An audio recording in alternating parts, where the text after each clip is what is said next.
सैयदा खतीजतुल कुबरा मलिकतुल अरब है।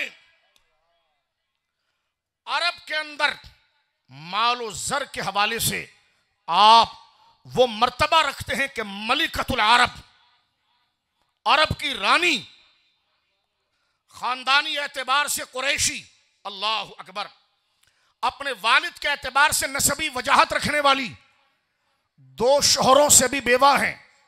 अक्ल जहानत और फतानत इतनी है, तथीर और पाकीज़गी इतनी है अपनी तबीयत के अंदर।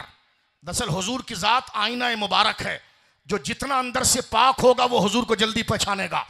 सैयदा खतीजा उस माहौल में जहां तहमत लगा देना, किसी और पाक बाज औरत पर जुमला कस देना, किसी की शराफत को दागदार कर देना, यह आम चलन था।